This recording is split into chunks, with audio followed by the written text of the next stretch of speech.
ورد وحادثه، واحد بيقيس بالقلم. والله ربنا يستر على الناس يا جماعه، انا مش بضحك. ربنا يستر على الناس ايه؟ ده مطرح راس الناس، ينفع تهزر كده؟ بص انا يعني قلنا كل الفيديوهات تبقى جد شويه. جد ايه؟ ده مطرح راس الناس.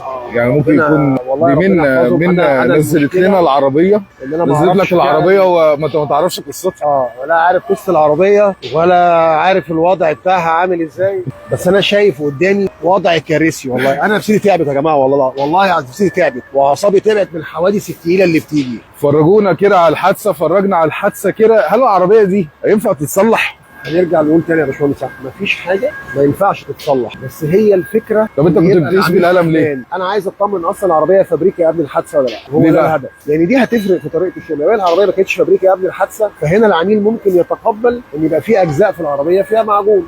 لكن للاسف بقى في عملاء لما بيكون عربيتها فابريكا يجي يقول لك انا جاي عند رامي بانوراما انا عايزها فابريكا. ماليش دعوه، معجونه مش معجونه بقى. بص، في حاجات بتقبل وحاجات لا. في نقطه حابب ان انت توضحها للناس، عشان احنا يعني ايه وجع دماغ بسبب الموضوع ده جامد. هنضطر نعمل ورقه كده للموضوع دوت، بحيث ان الناس تبقى فاهمه ايه الفرق ما بين فابريكا القلم والجهاز وايه الهدف. هقول لحضرتك الحقيقه كامله. اي حد محترم هيقدر ان انا هقوله ده. انا الاول لما كنت بشتغل بالجهاز حطيت في موقف ان ايه اللي حصل، ان انا في شيخ فاضل قابلته واتكلم معايا كلام انا بكيت من الكلام اللي قاله. قال لي يا رامي انت راجل محترم وراجل بتعمل الشغل فعلا كويس. قال لي بس انا هسالك سؤال واحد، هو ده هيبقى الفيصل. قال لي انت وانت بتعمل العربيه وبتسلمها، انت عندك قناعه ان اللي خد منك العربيه دي وهو بيبيعها هيقول ان العربيه كان معمول فيها كذا وعمله؟ انا لساني تقل ما عرفش اجاوب. قال لي لا تاني يا رامي انت قنعت ان العميل ده وهو بيبيع العربيه هنا العربيه كانت عامله؟ قلت له بص خليني اقول لك بامانه، هقول لك 50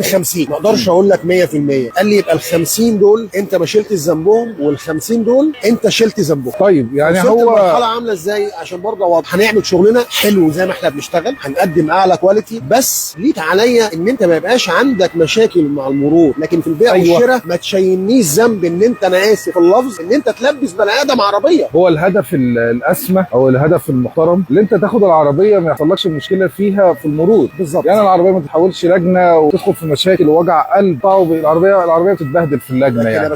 لكن انت ما يبقاش هدف ان انت جاي عندي، انت النيه قدام ربنا انت جاي وناوي عقد النيه ان انت تعمل عربيه عنده تطلع تبيعها بره فابريكا. لا ده مش مقبول يا فندم. لا ده مش مقبول، وما اعتقدش ان انت تسعى او لا اتعلمت. انا غلطت في الاول وانا بعترف، انا بس والله ما كان نيتي ان الناس تلبس، ما كانش نيتي. خلاص يبقى هو كده اهم حاجه المرور، حته اللي عايز يبيع ويلبس الناس. انا مش هكون شريك في ده. جزاك الله خيرا يا شيخ رامي. حبيبي يا باشمهندس.